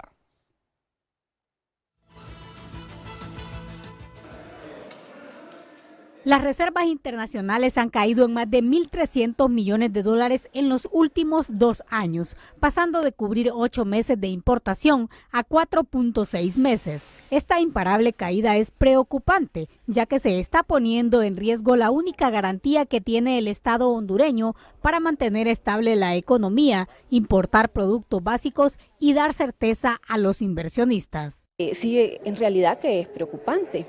¿Verdad? Vamos a ver qué ocurre en el primer semestre.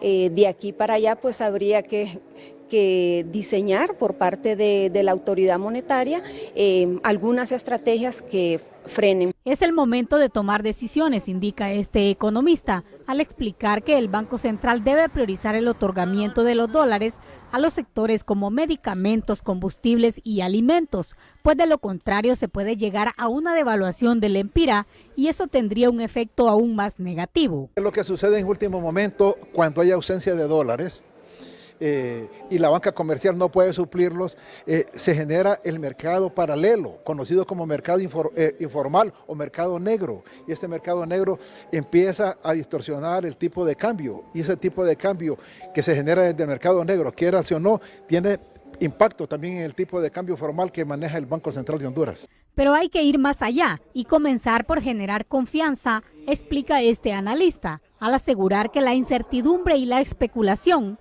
han sido factores claves, pues provocaron un aumento inusitado de la demanda de dólares y la fuga de capitales. Sí, definitivamente el tema de la incertidumbre es una de las razones más importantes que está afectando este desbalance, digámoslo así, temporal entre la demanda y la oferta de divisas. Otro inexcusable error de la administración Castro fue utilizar $1.000 millones de las reservas para financiar al gobierno central, en lugar de enfocarse en atraer inversión y aumentar las exportaciones, dice este empresario. Desafortunadamente, creo que habían unas salidas totalmente diferentes, porque debimos haber entrado en un proceso de ofrecer que el país podía atender la demanda de los inversionistas que querían de verdad hacer un propósito común con nosotros en la generación de inversiones y de empleo.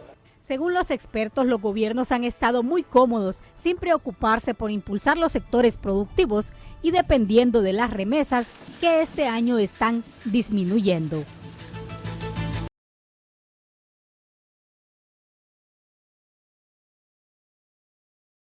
Escuchar al gerente de Hondutel y al ministro de Planificación y Estrategias del gobierno. Así, rapidito, Nelson, rapidito, José Luis, rapidito, Ricardo.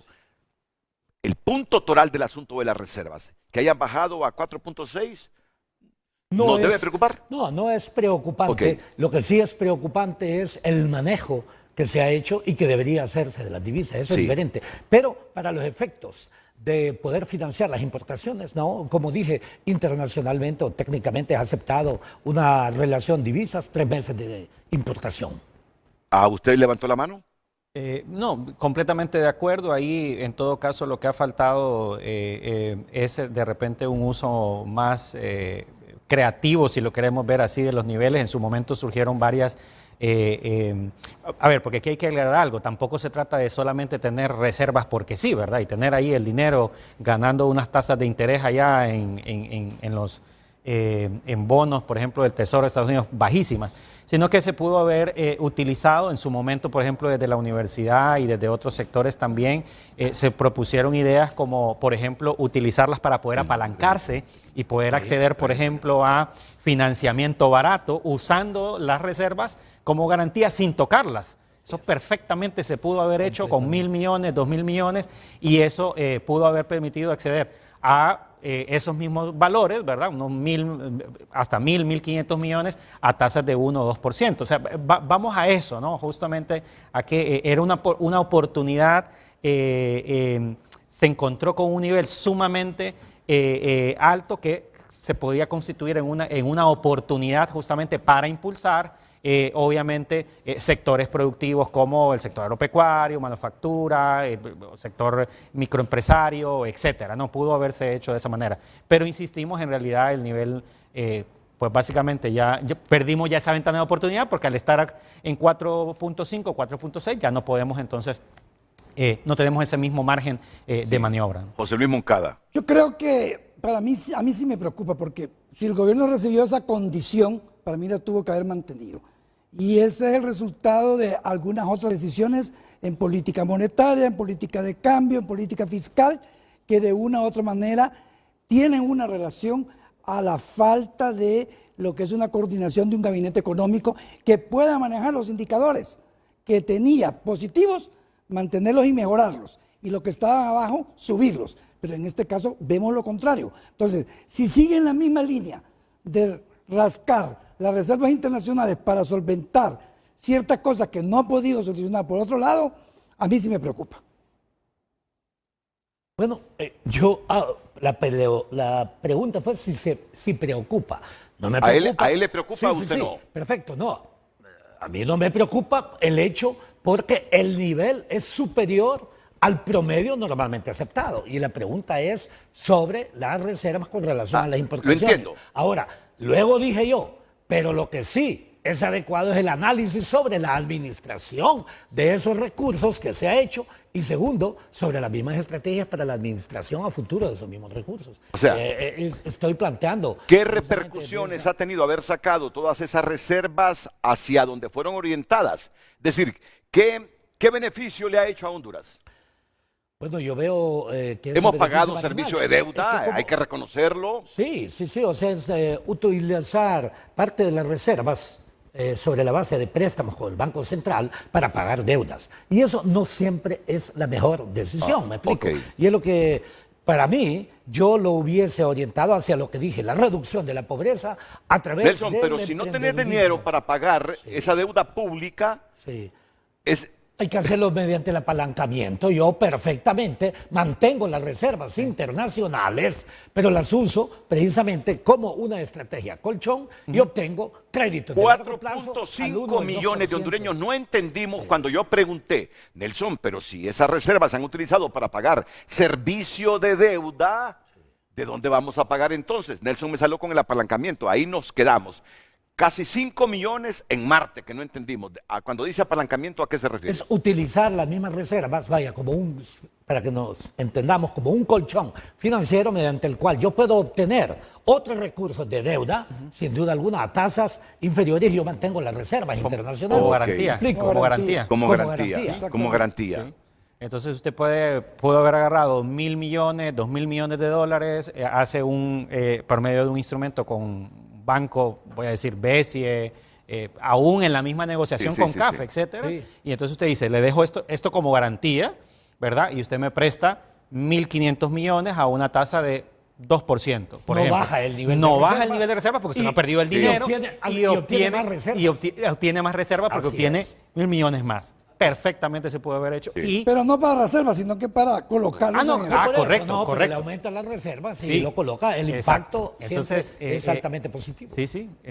Pero ya en este momento estamos un poco más ajustados. Ya en este momento no existe ese margen. No se aprovechó esa oportunidad. Óigame, y si las reservas si las remesas no se mantienen y las exportaciones no crecen, y solo tengo 3.5 meses de reservas para importaciones, ¿qué onda ahí? Eso me refería, que eso puede reducirse. Y ahí sí entramos en una crisis. Claro, lo que pasa es que estadísticamente hablando en los últimos años, la diferencia en la reducción de las remesas no ha sido altamente significativa y nos mantenemos en aproximadamente 9.000 billones. Pero Nelson, hay un problema, que ya las remesas no están viniendo como antes porque la gente ya se está llevando toda la familia. Y toda la familia está ya aquí ya no viene. Ese fenómeno ha ocurrido. Se fue el padre, la madre, todos se están yendo. Eso va a ser preocupante dentro de unos años. Como lo ocurrió en El Salvador. Va a ser. Yo conozco familias que ya están completas allá. Cuando en El Salvador muchas de las personas, producto de la violencia, se fueron y se fue toda la familia, poco a poco, ya no había ese hecho. El otro es por la longevidad. Cuando una persona tiene muchísimos años de estar allá y sus familiares ya crecieron, y todo lo demás ya deja de enviar. O sea, hay todos esos elementos que hay que considerar. No sé si es un tip suyo, pero me levanta la mano así y yo creo que me está pidiendo la palabra. Sí, son las dos cosas.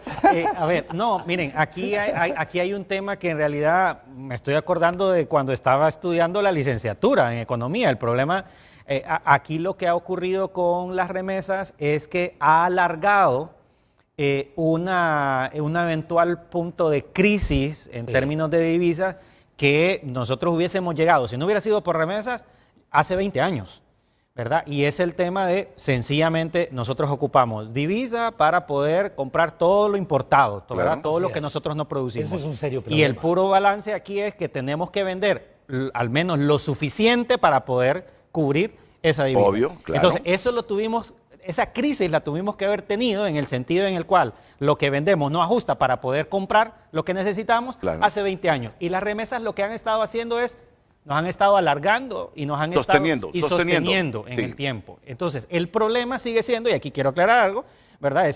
El problema entonces no es de este gobierno. No, no, ¿Verdad? es que Es un problema yo lo he aclarado, estructural. aquí no Claro, estamos, es que- yo no estoy haciendo posición política, sino viendo la estamos de realidad. acuerdo. Sí, estamos de Sí. acuerdo. Entonces, el gran problema, ¿no? El gran problema con las remesas, el gran problema con las reservas, es que justamente seguimos siendo, y lo trataron en el primer segmento, ¿verdad? Del programa, el tema de no somos competitivos, no somos productivos, no estamos atrayendo inversiones, el tema de, miren, aquí hay 2, 3 países de los cuales nosotros podemos aprender mucho, están aprovechando, ya se ha tratado en este programa, el nearshoring y toda esta migración de capitales que están saliendo de China y que lo que están buscando es lugares más cercanos al principal mercado. Y aquí quiero aclarar algo, por ejemplo, bien interesante, aquí no tiene que ver nada necesariamente ideológico. Por ahí decía, es que la inversión privada no llega a países con gobierno de izquierda. No es cierto. El inversionista va a llegar a donde haya condiciones y seguridad, independientemente de eso. Y entonces, miremos México, que México en realidad está teniendo unas tasas de crecimiento muy, muy positivos.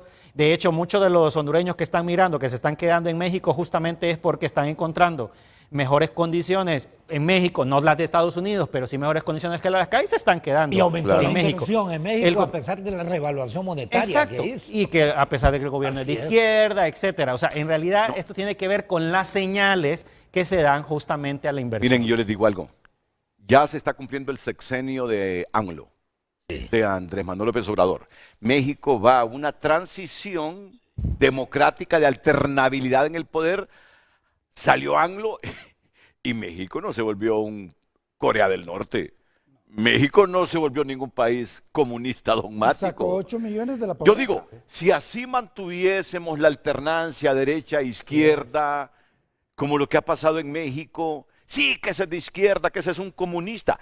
Yo miro que México ha hecho un sexenio, bien o mal, de Andrés Manuel López Obrador, que haya marcado diferencia o no de los gobiernos del PAN y del PRI, eso es otra cosa. Bueno, eso. Profundamente. Yo no estoy diciendo que no. Yo le anuncio que la candidata del partido Morena. de Andrés Manuel López Obrador va a ser la elegida por el pueblo mexicano. Bueno, por eso les digo. Pero si eso ese demuestra tipo de alternancias, sin mayor alteraciones de todos los prejuicios que habían cuando ganó López Obrador, que la gente decía, llega el diablo, llegan los comunistas a gobernar a México.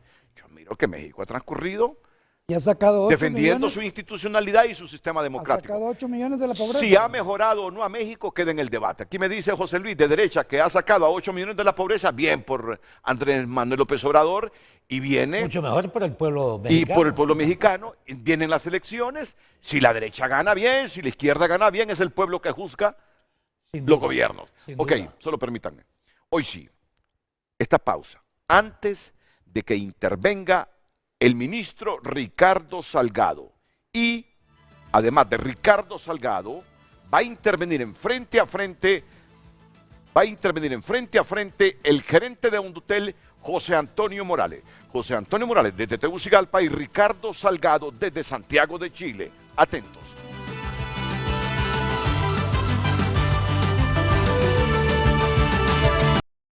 Ricardo Salgado tiene ya algunos minutos de estar conectado desde Santiago de Chile, así que, y después iría con don José Antonio Morales, gerente de Hondutel, que está aquí por una plataforma digital de Tegucigalpa, no hay mayor gasto.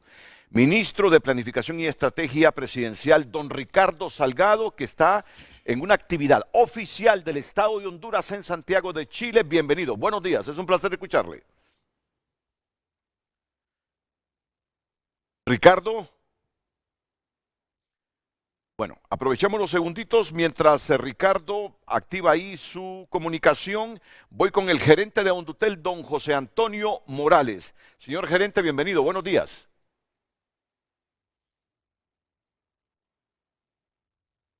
Bueno, pero por lo menos yo espero escuchar algo aquí. ¿Qué ha sucedido? Hola. ¿Con quién estoy? ¿Con el señor Morales? ¿O con Ricardo? No, el problema es allá arriba.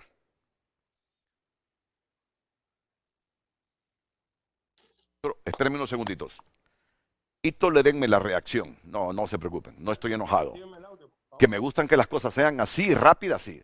Don Ricardo Salgado, ministro. Sí. Le escuchamos, Aló, ministro. bueno, Adelante, adelante. Hoy sí le escuchamos. Buenos días. Pues antes que todo quiero enviar un cordial saludo a usted, Renato, por darnos la oportunidad y por supuesto a sus doctos invitados, que pues realmente arroja una luz de esperanza que en Honduras la academia finalmente tenga participación en, ¿cómo se llama?, en emitir opiniones y en entrar en el debate. Obviamente, en todo debate es imposible mantenerse alejado de la política y se tiene que tomar partidos. Le he escuchado atentamente las últimas participaciones y bueno, veo que existen entre ellos mismos algunos puntos encontrados, especialmente de carácter político ideológico, y es natural, que los seres humanos somos animales políticos. ¿Me escuchan? Muy bien, Ricardo, muy bien, excelente. Sí. Entonces, el programa, aunque esté dirigido a ser académico, inevitablemente será ¿cómo se llama?, político. Yo quiero decir que escuché también el reportaje que hicieron. Me parece que el reportaje es un poco contradictorio porque hay varias cosas que contradicen un entrevistado contradice al pasado, etcétera. Y yo coincido con los panelistas en algunos puntos. Uno, bueno, me alegra que reconozcan que no se trata de una alarma el hecho de que hayan bajado, porque el mínimo de 3 meses de importaciones es lo que se acepta internacionalmente. Luego, pues creo yo que también estoy de acuerdo en lo que dijo el señor que estuvo en la universidad. Yo no los estoy viendo, por eso no sé quién Está lo dijo. Ricardo Matamoros y Nelson Ávila, aparte de José Luis Moncada. Sí, Ricardo Matamoros. El que director de somos investigación un país- científica, sí. Sí, dijo, somos un país improductivo. En eso estoy totalmente de acuerdo. Es decir, y probablemente la otra cuestión en la que estoy de acuerdo es en que es preocupante el hecho de que tengamos que depender de esa productividad que no tenemos para resolver nuestros problemas. Sin embargo, también hay una luz ahí. Hay que producir. Esa es la primera parte, producir. Luego, la otra cuestión es entender que debe existir un balance en la economía entre las exportaciones y la producción interna de bienes. ¿Por qué? Porque Honduras, por ejemplo, tiene 3 décadas de estar importando todo lo que se come, 95% de lo que consume. Ahí se le cortó Ricardo, 95%, me imagino que iba a decir de lo que consumimos. ¿Escucharon que dijo 95%, verdad? Yo pensé, me escucha. Ahora sí, volvamos, ahora lo escuchamos, Ricardo, de nuevo. Me escucha, sí. 95%, ahí nos quedamos. De lo que nos comemos es importado. Ah, ok, sí. Y eso quiere decir gasto de divisas. Entonces, ¿qué sucede? Este gobierno ha dedicado un gran impulso a fortalecer la producción agrícola. El año pasado, como dato, tuvimos una producción récord de frijoles, básico en nuestra dieta. Y por primera vez en muchos años no gastamos un lempira, $1, en traer frijoles de fuera para Honduras. Ya ahí estamos teniendo un giro porque nosotros necesitamos volver los ojos hacia ser autosuficientes. En la medida en que nosotros vamos produciendo, vamos a ir también perfeccionando otras áreas como la industrialización y el ingreso en el área tecnológica, pero debe entenderse que todos estos son procesos. Luego, yo creo que también comparten sus invitados con nosotros que no tenemos el nivel educativo, que se ha descuidado la educación del país a tal extremo que no tenemos en este momento para competir tecnológicamente a pesar de que tenemos mucha gente interesada en nosotros. Ricardo, a propósito de lo que tú dices, como Sí. no nos estás viendo, te voy a relatar el titular de 5 columnas del Heraldo esta mañana. Resultados de evaluación en los 298 municipios del país. Retroceso de la educación es de 10 años. El Heraldo tuvo acceso a las últimas pruebas aplicadas a casi 100.000 estudiantes del país para evaluar los conocimientos en español y matemáticas, y en ambas asignaturas el nivel de los estudiantes sigue siendo un reto para el país. El principal problema siguen siendo las matemáticas. Honduras está como estaba en 2014, según muestran los datos. Ricardo, esos 5.6 años de escolaridad que tenemos en este momento, que caímos como 2 puntos después de la pandemia, ese es un problema que tenemos que resolverlo con urgencia. Bueno, yo creo que ahí tenemos otra cuestión donde la academia es fundamental. Honduras necesita una profunda reforma educativa y las matemáticas son centrales en eso, porque esto sencillamente fortalece el criterio lógico y lleva al pensamiento racional de las cosas. Otra cuestión es el castellano. Si nosotros no entendemos ni sabemos bien nuestro idioma, difícilmente vamos a pensar bien. Entonces, también se está trabajando en una profunda reforma curricular que permita que nuestro país avance de un programa acelerado, porque 10 años de rezago son realmente un castigo para nuestra población. Y entrar en la nueva era tecnológica requiere de que necesariamente fortalezcamos el área de las ciencias matemáticas y la lógica formal. Entonces, en ese proceso estamos trabajando. Yo pienso que la idea del apalancamiento no es una idea que esté mala. Yo pienso, ¿cómo se llama?, que los economistas ahí tienen un posible punto, Sí. pero hay que considerar algo que es importante. Nuestro país está limitado por las políticas macrofiscales y de responsabilidad fiscal que vienen impuestas por los organismos de financiamiento internacional que nos permiten un techo de endeudamiento y que prácticamente tenemos que andar pidiendo bajo el criterio ese de que no nos sobrepasamos ciertos techos. Esto lo conocen seguramente todos los señores ahí. El mercado del dinero no es un mercado libre. A los países como el nuestro le ponen techo. Bueno, creo que el techo que está en el acuerdo del próximo 2025 llega al 1% nada más para endeudamiento.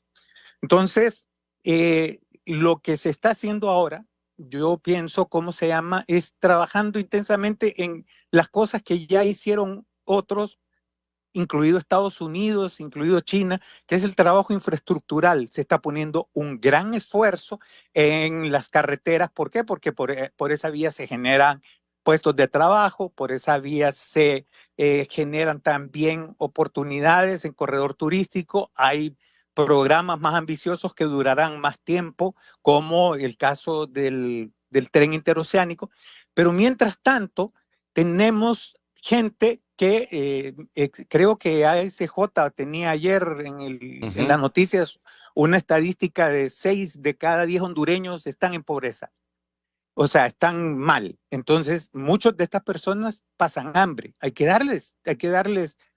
resolver el problema inmediato. Pero estoy de acuerdo contigo, Renato, de que no podemos pasar toda la vida dando bolsas solidarias. Tenemos que pasar que hacer de esto una transición a una etapa de mayor productividad. Y la otra parte que pienso que es importante es que nosotros sí necesitamos incentivar la exportación, pero debemos ir perfeccionando las exportaciones, porque ahora solo exportamos cosas que normalmente fluctúan mal dentro de los mercados financieros internacionales y son una bomba. Y necesitamos también crecer en la producción de bienes nacionales. Yo recuerdo, y algunos de tus invitados, tal vez Nelson no, porque estaba muy chiquito, pero la cuestión, teníamos tenis hechos en Honduras, por ejemplo. Ahora todo lo importamos, todo lo importamos. Importamos ropa, desaparecieron los sastres, desaparecieron las costureras, desaparecieron los zapateros, los talabarteros, porque todo nos lo estamos importando. Nosotros necesitamos impulsar la producción nacional de todas las cosas que necesitamos consumir. Los uniformes de las escuelas, por ejemplo, los zapatos de los niños que van a las escuelas, todas esas cosas podrían perfectamente organizarse en cooperativas estilo MIPYME para que esta gente, pueda generar empresas y que además no tengamos que gastar tantos recursos. El gobierno está en esa dirección, en la reorientación, sobre todo al agro. Estamos en el agro y vamos a multiplicar la cantidad de bonos. Y tenemos además un programa ahorita un programa experimental de ganado de granja, pollo, cerdos, etcétera, que se lo está llevando a cabo la SAC.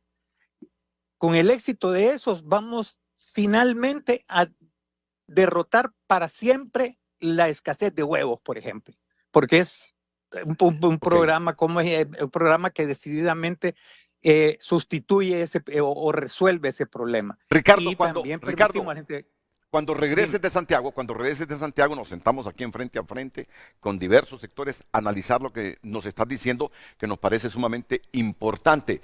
Te lo pido porque también quiere intervenir el gerente de Hondutel, que se quiere referir a esa inversión o a esa relación que ha hecho posible que el gobierno de El Salvador y Google construyan un edificio de Google para digitalizar la administración pública salvadoreña y toda la institucionalidad de ese país. Así que te corto aquí para que intervenga el gerente de Hondutel. Muchas gracias y cuando regrese nos vemos aquí en Frente a Frente. Muchas gracias y bueno, saludos a todos ahí. Muy bien. Hasta pronto, chao. Pausa y volvemos. Yo le prometo que vamos a ampliar sobre los convenios de Hondutel con sectores privados, no sé, con cuánta gente en función de digitalizar también la administración pública de Honduras con todo y las instituciones del Estado. Don José Antonio, le escuchamos por un minuto. Un gusto, Renato, un placer saludarle, un saludo a los panelistas. Mencionarle que nosotros también ya tenemos un convenio firmado con Google. Google estuvo en Honduras hace aproximadamente 2 meses y estamos realizando un proceso enfocado en nuestro país. Google es una empresa internacional que brinda las herramientas para poder llevar servicios de valor agregado y eso es lo que Hondutel en su plan de rescate está llevando. Proyectos de temas educativos, salud, inteligencia artificial. Nosotros estuvimos con ellos desde el año pasado entablando negociaciones y ellos han realizado el mismo proceso que han hecho en El Salvador en nuestro país a través de Hondutel. En el caso de El Salvador, pues ellos, la torre no es una torre de Google, ellos lo que tienen es un piso en esa torre para llevar a cabo los procesos que están realizando dentro del gobierno salvadoreño. En el caso nuestro, nosotros somos representantes directos de la empresa para gestionar, vender, comercializar e implementar todos los productos y servicios que Google tiene para este mercado latinoamericano. En ese sentido, decirle que nosotros, en pantalla se está observando el evento de lanzamiento que tuvimos ya con los ejecutivos de Google aquí en Honduras, y Hondutel, pues en ese sentido, y el gobierno de Honduras también ha dado un paso adelante en ese sentido para poder gozar de las herramientas tecnológicas que Google le ofrece a los mercados latinoamericanos. Acépteme un frente a frente sobre esta temática la otra semana, José Antonio. Con todo gusto. ¿No? Excelente, muy bien. Pausa y volvemos. 10.